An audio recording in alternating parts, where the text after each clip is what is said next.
Många har frågat mig varför jag håller på med kajakfiske just, och jag har funderat mycket på det. Men största anledningen till att jag gör det är att vägen till fisken blir viktigare och viktigare för mig ju äldre jag blir. Jag vill verkligen hålla på med sportfiske. Det ska kännas som en fantastisk resa tills man får fisken. Alla vi som fiskar seriöst, vi vet ju egentligen hur fisken beter sig, och vi vet också självklart då vikten av att lämna så låg profil som möjligt. Vi vet att saker som ljud och skuggbildning, tryckförändringar och så vidare, det är sådana saker som fiskar skyggar för. Och ju mer erfaren fisken är, större och äldre, så är den ju svårare och svårare att lura. Så det gäller helt enkelt att visa så låg profil som möjligt. Och det är just det man gör med kajakfisket. Du lämnar inte en stor skugga efter dig som fisken kan skygga för. Du är helt ljudlös. Inget motorljud. Väldigt, väldigt små tryckförändringar. Och det innebär att du kan närma dig fisken i dess naturliga miljö utan att fisken är påverkad negativt. På så vis så kan man nå fiskarna även när det är grunt som det är här i Karlskrona skärgård. När det är kristallklart, ginklart som jag brukar säga. Och på vintern fiskar vi normalt sett på väldigt grunt vatten. Det är sällan mer än 1 meter. Och det är klart att ger man sig in på de ställena och de stora fiskarna finns där, vilket det är där de håller till under vintern, i alla fall i vår skärgård, över lerbottnarna, de grunda lerbottnarna, då gäller det att visa så liten signatur som möjligt. Och fisken är fullständigt medveten om jag kommer in med en båt, oavsett om jag har en elmotor eller en vanlig motor eller åror, så kommer den att märka att här är någonting som inte ska vara där. Med kajaken förhåller det sig precis tvärtom. Jag kan komma nära in i gäddans vardagsrum, helt opåverkad, och på så vis också nå den och få den till att hugga på ett helt annat sätt. Så det är alltså mycket, mycket effektivare. Sen är det också så att det är miljömässigt bra, självklart. Jag har ju inga signaturer som är negativa för miljön heller. Jag har alltså inga avgaser, ingenting sånt där, eller tråkiga bottenfärger som sprider sig i naturen och så vidare. Det är också himla bra för mig själv. Det är en bra miljö för mig att vara i. Både mentalt, att kunna komma så nära naturen. Men även också självklart, det är fysiskt. Jag är 53 år gammal. Jag känner att jag blir starkare och starkare när jag är ute och paddlar. Utan att egentligen vara speciellt trött. Men jag får det på köpet. Det är väldigt bra för min lilla skalle också. Det är ju den upplevelsen man får när man är ute i naturen, så opåverkad. Det gör att man får uppleva så pass många saker. Så fantastiskt många härliga saker. Den naturen bjuder in en. Så att man blir nöjd till kropp och själ. Det är en lisa för själen, verkligen.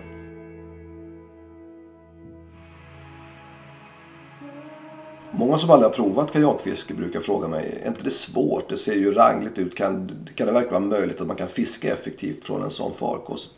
Och det vill jag säga direkt att det är definitivt inte svårt. Vem som helst kan klara av det. Och de kajaker som finns numera, de är ju specialbyggda för sportfiske. Det är inga vanliga kajaker som man har pimpat om till fiskkajaker, utan de är gjorda av sportfiskare för sportfiskare. De är utvecklade under många, många år för att bli bättre och bättre. Och en faktor är ju självklart att de ska vara så stabila som möjligt. Man kan stå från dem och fiska utan problem. Det innebär att det är lätt att flugfiska från dem. Det är lätt att spinnfiska. Det är lätt att jerkbaitfiska från dessa kajaker. Det är inte bara Jackson som har stabila kajaker, utan det är genomgående rakt över branschen. Att man ska kunna stå när man behöver, det är det som är en grundförutsättning för en kajak. De är alltså inte så jobbiga att paddla heller, för att man fiskar ju en bit och sen så tar man och paddlar man, sen fiskar man och så paddlar man. Så att det är ett intermittent fiskande och ett intermittent paddlande, vilket gör att det är bra för kroppen och det blir egentligen aldrig andfådd eller speciellt trött. Själv blir man ju starkare och starkare ju mer man håller på och klarar mer och mer och tuffare och tuffare förutsättningar. Man klarar också väldigt hög sjö. Kajaken följer sjön på ett annat sätt än en båt. Den studsar inte på samma sätt. Så jag använder mig av ett drivankare till kajaken när det blåser hårt exempelvis. Och jag har en akten monterad. Då får jag vinden att föra upp kajaken så att jag har vinden i ryggen. Och jag följer vågorna på ett väldigt mjukt och fint sätt. Och då sitter jag förstås och fiskar. Jag står inte. Och jag kan fiska av området framför mig på ett väldigt, väldigt trevligt och mjukt och lätt sätt. Det är som att sitta i en länstol och fiska. Det måste man uppleva för att kunna förstå.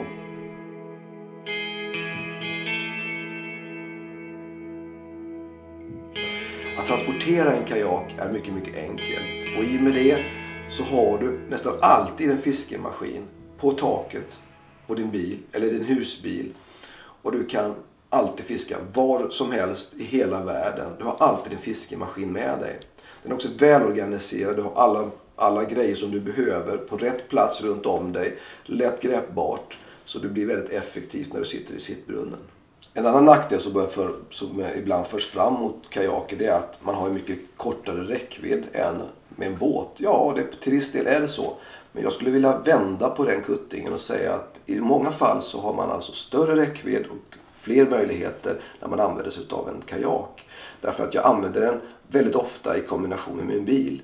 Och den är så pass lätt så att jag kan lasta den på lastbågar på bilen och sedan använda bilens möjlighet att ta sig fram långt och snabbt väldigt kort tid. Så den kombinationen är naturlig och på det viset har en väldigt stor räckvidd. Sen ska man inte säga annat än att man kan använda kajak i kombination med båt. Ett fiskegäng kan mycket väl använda sig av ett par båtar, ett par kajaker och de är väldigt lättransportabla bakom båten. Alltså man drar dem bakom båten. Och på det så vis kan man alltså tillryggalägga långa sträckor ut på öppet hav och fiska. Några fiskar från kajak och några fiskar från båt. På så vis har vi fiskat lax, vi har trollat lax 10 sjömil ut på öppet hav genom att transportera ut ett antal kajaker från en större båt och sen har vi trollat på bredden med flera kajaker. Och det intressanta är att vi har fångat lax varenda gång vi har försökt och det kan jag tala om är häftigt på öppen sjö med vinden i ryggen, paddlandes långsamt framåt och sen slår det på en lax. Det bara måste upplevas.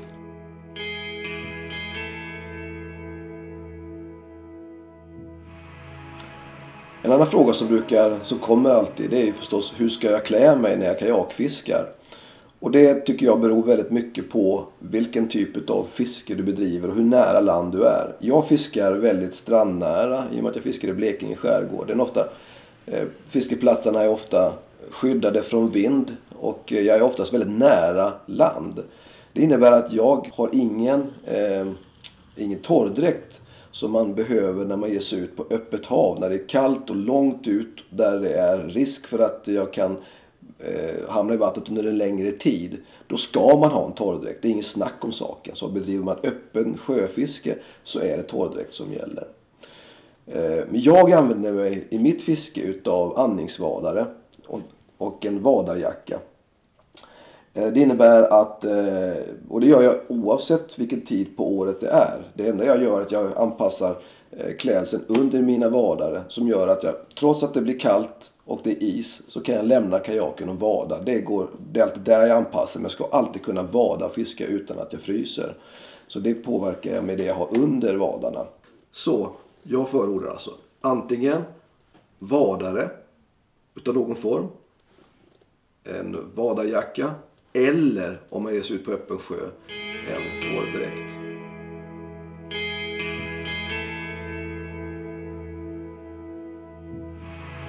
Men glöm dock inte att du sitter faktiskt i en kajak och liksom från en båt så kan du i värsta fall faktiskt hamna i vattnet. Och det innebär att jag alltid har med mig ett ombyte i en wetsack i kajaken. Så om det värsta skulle inträffa så kan jag alltså ta mig i land, byta kläder snabbt och sen faktiskt fortsätta fisket. En annan sak det är ju det att, som jag tycker man ofta inte pratar om, det är att man alltid ska ha en katter med mig. För det har hänt någon gång att man krokar sig. Sitter man i en båt och har en kamrat med sig så kan man få hjälp om man försöker landa en gädda med handen exempelvis. Gäddan slår och helt plötsligt så sitter jag fast i både krok och gädda. Och det är ju ett mardrömsscenario om man är ensam, oavsett om det är en båt eller en kajak. Så därför är det alltså jätteviktigt att du alltid har en katter med dig. Så skulle du fastna i en krok så att du snabbt kan kapa den och frigöra dig själv från gäddan, så har du i alla fall ett mindre problem att ta hand om.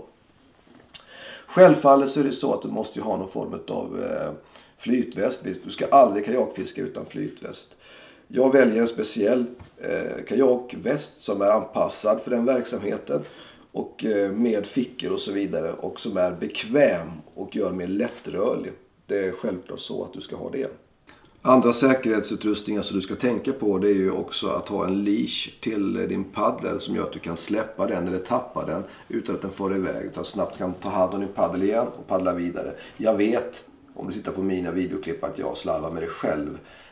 Men där gör inte som jag gör på bild eller på film, utan gör som jag säger.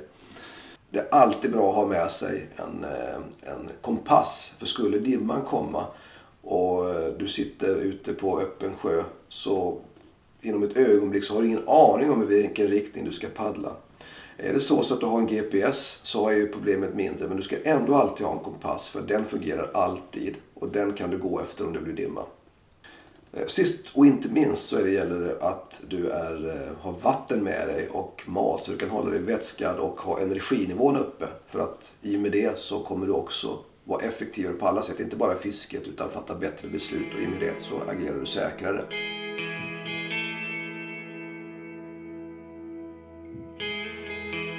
Annan bra utrustning förutom bra säkerhetsutrustning, det är drivankare. Jag har alltid med mig ett drivankare. Självklart ett vanligt ankare, men jag använder oftare drivankaret än ett vanligt ankare. Då fiskar jag mjukt och fint och täcker yta. Sen kan man ha i många fall ett ekolod, GPS med sig. Ekolodet när man kör vertikal är självklart nödvändigt. Jag gör inte det. Jag fiskar som sagt i grundvatten. Och i och med det så är ekolod för mig inte så intressant. Men däremot på öppen sjö, efter torsk, vertikalfiske eller annan typ av fiske, gösfiske och så vidare. Då är ju självklart ett bra ekolod ett måste för att kunna fiska effektivt. Vissa kajak kan man ju montera en elmotor. Det är inte min grej, därför jag tycker att en kajak ska paddlas. Det är någonting som man har gjort i hundratusentals år, och det tycker jag, det är det jag vill göra. Vägen till fisket ska vara intressant, och då är det ju paddlingen och enkelheten, less is more för mig.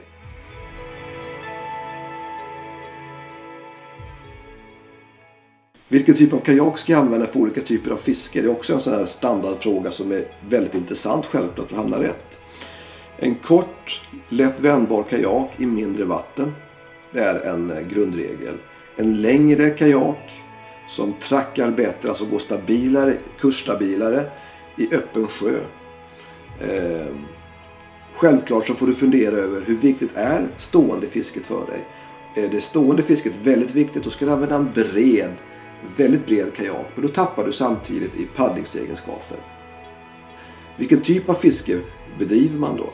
All typ av fiske kan du bedriva från en fiskekajak. Nyss slogs det världsrekord för en teammedlem, Joel Abrahamsson, på 566 kilo. En haj på 566 kilo taget från kajak. Det säger det mesta. Man kan ta det mesta. James Salmons har tagit uppåt en 20-30 marlins och sailfish från kajak. Så att man kan, om man är förberedd och gör på rätt sätt, fiska i princip allt från kajak. Så frågar man sig då, är det bättre att fiska från kajak eller ifrån båt? Ja, i vissa fall är det det. När det är viktigt att man inte syns och hörs, grundvattenfiske exempelvis på vintern, då är det faktiskt så att kajaker, kan jag säga, är mycket effektivare. Kajakfisket har blivit stort i USA. Det är inte bara för att det är trevligt, utan självklart är det också så att det är för att det är effektivt. De går bra på tävlingar, vinner väldigt många tävlingar från kajak. Och man kan alltså fiska på de platserna där man inte kommer åt att fiska från en båt. Alltså är det effektivt. Och vi har själv sett att när vi har jämfört båt och kajak, att kajaken på vintern speciellt är fullständigt överlägsen. Så det jag tycker att du ska göra efter att ha sett det här, det är att faktiskt prova på. Det kostar ingenting att prova på hos oss. Du kan ringa oss när som helst och vi kan visa det du ska göra. Men prova på, testa, särskilt vinterfisket när alla drar upp sina båtar. Då har du din kajak och då fiskar du faktiskt som bäst.